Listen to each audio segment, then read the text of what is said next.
Buenas tardes, mi nombre es Camilo Moreno y hoy voy a entrevistar a mi amigo Miguel Ángel Peña. Buenas Mm, tardes. bueno, vamos a tratar el tema sobre la UP, la Unión Patriótica, y sobre el conflicto armado en Colombia. Bueno, Miguel, antes de iniciar, ¿cómo te encuentras? ¿Cómo estás? Bien, gracias. Bueno, ¿estás preparado? Sí, dale, con gusto. Listo. La primera pregunta. ¿Qué sabes sobre el conflicto armado en Colombia? Centrándote en la Unión Patriótica. ¿Datos históricos No, lo que tú sepas, tu conocimiento al respecto. o solo opinión? Pues, conflicto Sí, en la UP, sí, la UP la Unión Patriótica Patriótica. Colombiana. Ah, ok. Ajá.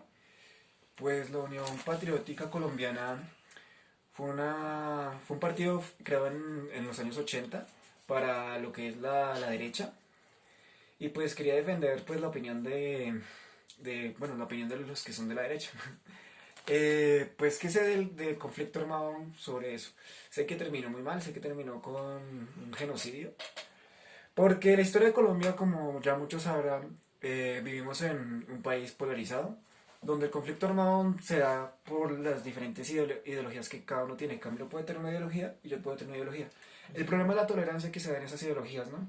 Y por ejemplo, si Camilo va a encontrar mi ideología, yo no lo considero otra persona, yo lo considero un enemigo. Una persona que, como está en contra mío, debería irse.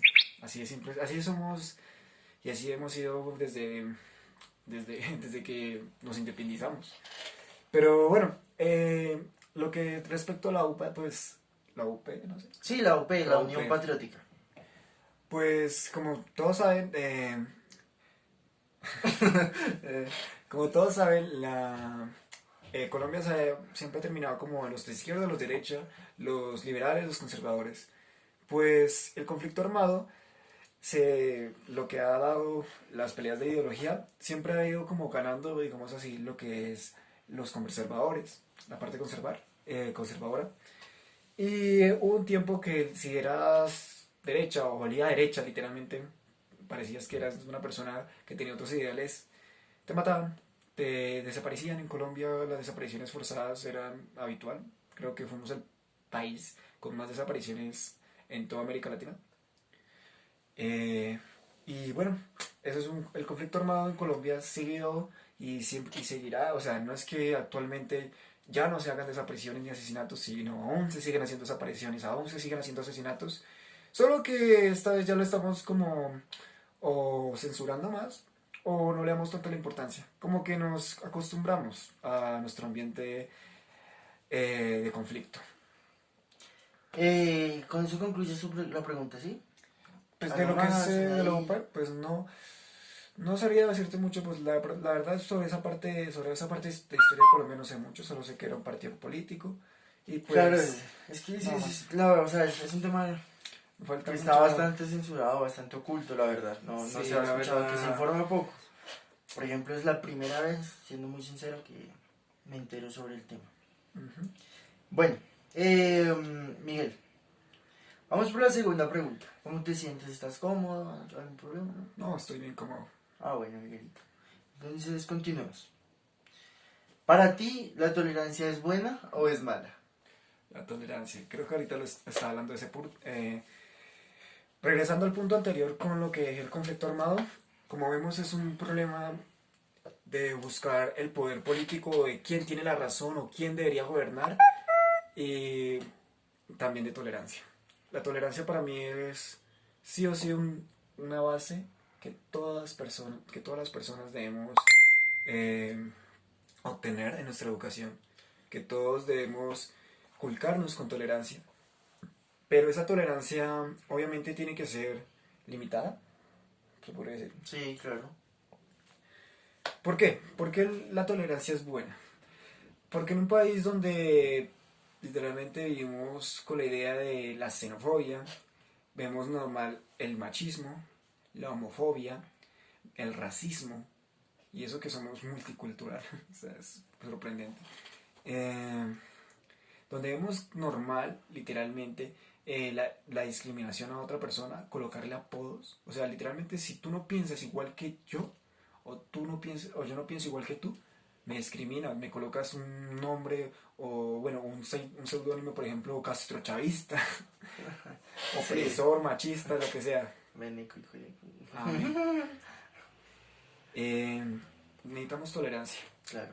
En este país necesitamos bastante tolerancia.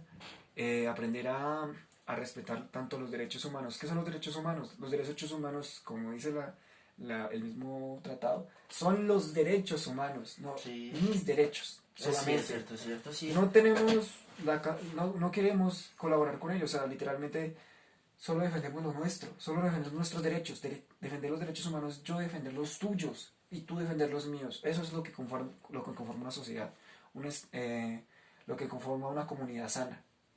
Y por eso la tolerancia es muy importante. Pero bueno, eso es lo que yo opino.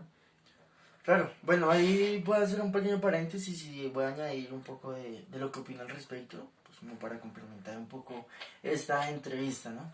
Y bueno, la tolerancia, como bien lo dice mi querido amigo acá presente, tolerancia es algo muy necesario, algo que se debe fomentar desde pequeños, desde que nacemos prácticamente.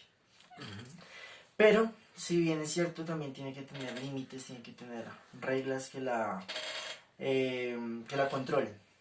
¿Por qué? Porque si no lo tiene, podríamos llegar al punto de libertinaje, donde cada uno hace lo que quiere y a nadie le importa, realmente. Muchos autores filosóficos ya hayan colocado ¿qué? En conflicto esa cuestión.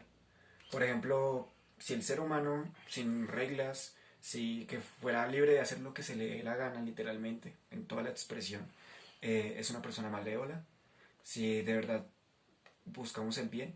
Y ahí llegamos a la conclusión de que, bueno, muchos filósofos llegaron a la conclusión de que el Estado es el que regula el bien de la sociedad, el que regula el comportamiento de los seres humanos. Y es curioso, ¿no? Porque si el Estado es el que regula ese comportamiento, y en Colombia, bueno, en América Latina y en muchos países del mundo, la gran mayoría, es el Estado mismo, los políticos mismos los que literalmente son la corrupción encarnada, la viva imagen del mal de la sociedad.